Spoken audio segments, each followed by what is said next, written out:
Hello everyone, welcome to my messy studio. My name is Mark, and I'm an artist and an art teacher. If you watch my channel, even a little, you know that I'm a self-appointed defender of all kinds of antiquated art materials and techniques. Well, this video is no different because I'm going to once again talk about a way of working that was once very popular among fine artists and illustrators, but now has pretty much disappeared. A technique called drybrush. In this method, the artist dips a brush in ink, blots some of it away in order to put down all kinds of scratchy, textured strokes. This method allows the artist to create subtle tones and all kinds of expressive, suggestive effects without the use of water or even a palette, and as such is a very compact, portable, and versatile way of working.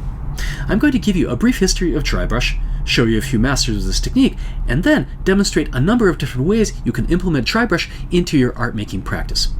Let's get started. While the use of drybrush in Asia goes back thousands of years, originating in China and spreading to Japan, its use in the West dates back only to the late 19th century, with the opening of trade with Japan in the 1850s, which created a trickle of Japanese decorative arts to Europe. The World Fair, held in Paris in 1867, was particularly influential in exposing French artists to Japanese art, leading to a trend called Japonisme, with many artists seeking to emulate Japanese aesthetics. While woodblock prints were the most accessible form of Japanese art, influencing artists such as Van Gogh and Toulouse-Lautrec, the astonishing accomplishments of the Japanese masters of the brush also found their way to Europe, inspiring post-impressionists such as Pierre Bonnard, Maurice Vlaminck, and Paul Sérussier to utilize drybrush in their practice. The technique became particularly popular for plein-air landscape sketching due to its portability and minimal material requirements. European drybrush technique was, of course, very different from the methods used in the East, with less focus on calligraphic precision and preservation of stroke, and looking rougher, perhaps even clumsier in comparison, in line with a general shift away from refined academic technique at the turn of the century. Here are a few landscapes by Pierre Bonnard, who used it with a playful touch, taking full advantage of the complex interaction of the paper texture and the dryness and shape of the brush to create a huge vocabulary of strokes.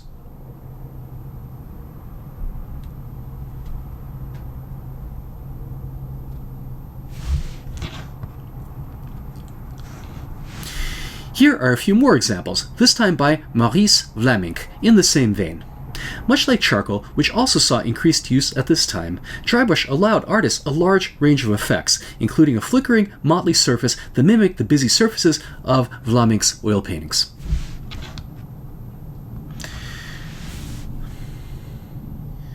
By the beginning of the 20th century, drybrush technique had spread outside of France, due to the huge number of foreign artists that studied in Paris at such private schools as the Académie Julienne.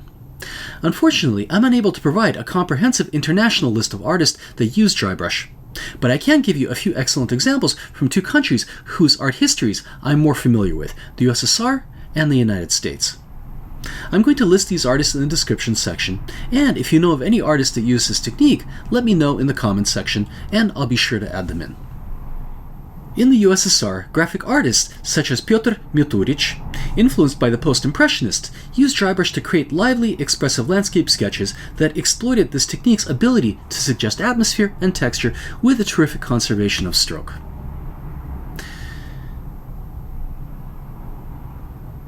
The painter and graphic artist Antonina Safronova used it to create wonderfully energetic images of street life, making full use of this medium's ability to create scrapey, playfully agitated strokes.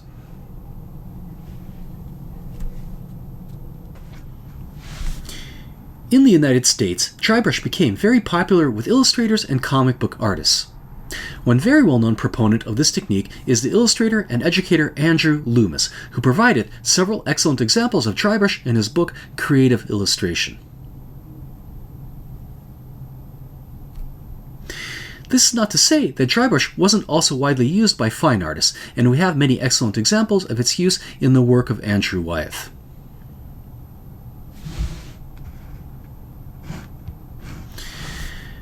When drybrush ceased to be used is difficult to pinpoint, but I would say that by the 70s, most artists were no longer using it, and today you're going to be hard-pressed to find anyone that uses it regularly unless they're deliberately going for a retro effect, such as the comic book artist Alex Ross.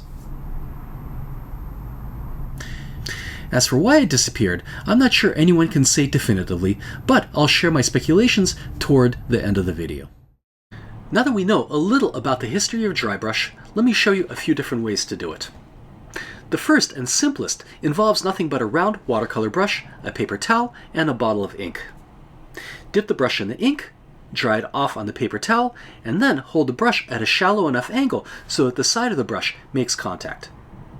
Having a little test strip of paper will help ensure that you have just enough ink on the brush, but I find that with time you can get a feel of how dry the brush is and no longer need to test your stroke. If you're working with dry brush alone, you don't really need paper that takes aqueous media, and regular, even inexpensive drawing paper will work just fine. There is, however, one material that you shouldn't skimp on that I feel is crucial to the dry brush, and that's the brush. I found that a good quality sable brush gives you the very best results. Squirrel and mongoose-haired brushes are too floppy and are difficult to control, whereas synthetic brushes, while having the correct degree of stiffness, don't hold a lot of ink. So you'll find yourself redipping often, making it more difficult to be consistent with your stroke. The sable brush, besides being perfectly bouncy and excellent at retaining its shape, also holds a lot of ink, allowing you to work for a surprising amount of time before re-inking. As with any technique that involves using a brush, dry brushing takes practice in order to control it. My advice is to really dry off the brush, which will allow you to apply light values more gradually. And then, over time, as you become more confident, you can become increasingly bold in your approach.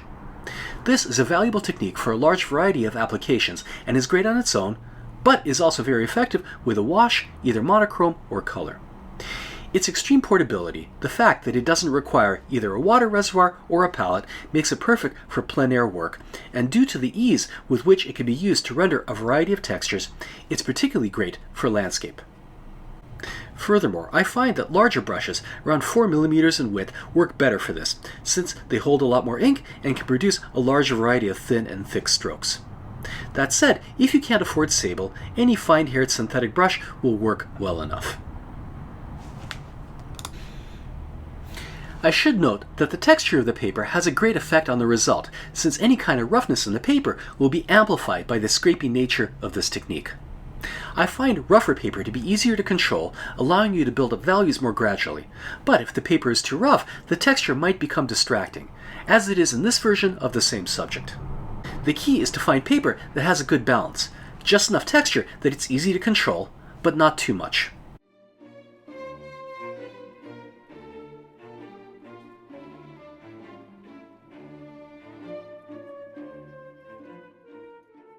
This technique, to some extent, can also be done with a brush pen, and I find these large ones made by Kuretake or Pentel work the best, since they have moderate ink flow and relatively long hairs, allowing you to hold the brush at a low angle. You can also fill a Pentel water brush with ink and use it about the same way. Brush pens are harder to control, of course, because of their continuous ink flow, but rougher papers help you control the values, and using a paper towel will temporarily dry off the brush, allowing you to put down subtle lighter tones. Though not as effective as working with an actual brush, this way of working is fantastically portable, and I've had some decent results with it.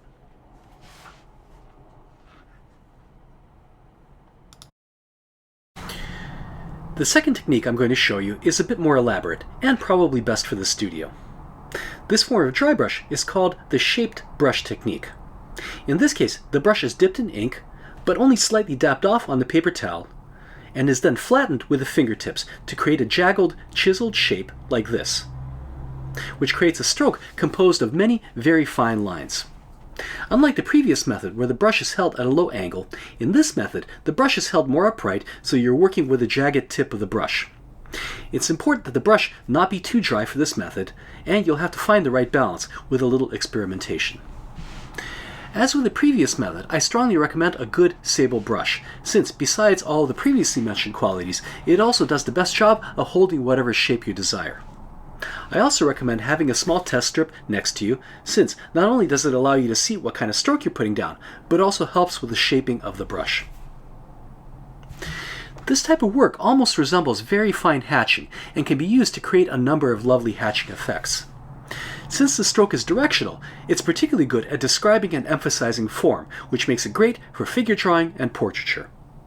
The great thing is that the brush can be shaped in a variety of ways, splayed out in a fan or pinched for small detailed strokes, so you can use a single brush for the entire drawing. Since the texture comes from the brush and not the paper, I recommend a smoother surface for this method, one that doesn't interfere with the delicate textures created by the shaped brush.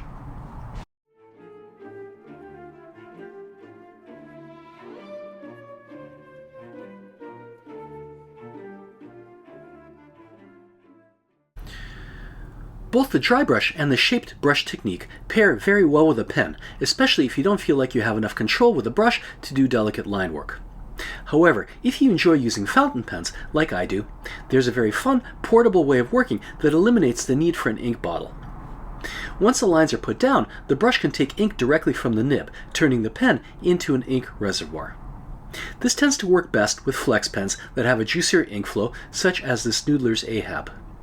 A paper towel helps control the flow, but really, with practice, you can start to gauge how much ink is on the brush and confidently work with just the pen and the brush. This is a wonderfully versatile, portable way of working that I highly recommend.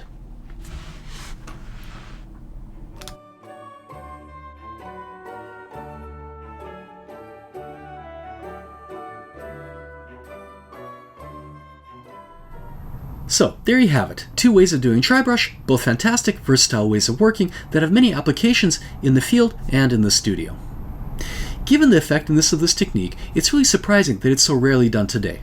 So, why did it fade out? Here are my thoughts on the matter. Often techniques fade out for purely technical reasons. For example, the scarcity of good quality red chalk in the 17th century led to a transition to newly discovered dry mediums such as graphite.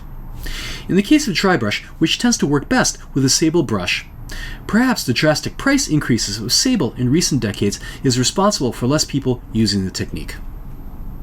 Another reason can be attributed to shifting tastes. For example, the use of chalk pastels, which was all the rage in the 18th century, but was deemed too delicate for the vigorous and severe neoclassical style of the early 19th century.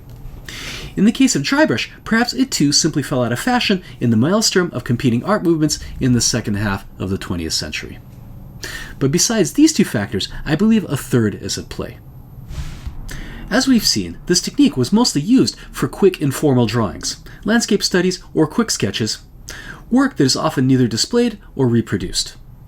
For example, I recently encountered some excellent dry brush work by the American watercolorist Herbert Ryman, only because I happened to teach at Ryman Arts, an organization founded in his honor, and was shown one of the sketchbooks from his archive. As much as I'd love to share some of them with you, none of them have ever been published, and I couldn't find a single example of them online. This is probably the case for much of the work done with dry brush, and sadly, work that is hidden away in sketchbooks cannot inspire the next generation of artists. Furthermore, art programs, if they teach anything at all, usually teach important techniques, ways of working that produce finished pieces for the market. A technique like dry brush that is mostly used for informal sketches might have a tendency to be overlooked in formal art education. And as we've seen in the terrible loss of knowledge that occurred in the first half of the 20th century, it only takes a gap of a single generation in the teaching of a technique for it to be entirely forgotten. But it's my hope that this video spurs all of you out there to give this almost nearly extinct technique a try, and if you do, please let me know how it goes, and if you've made any of your own discoveries.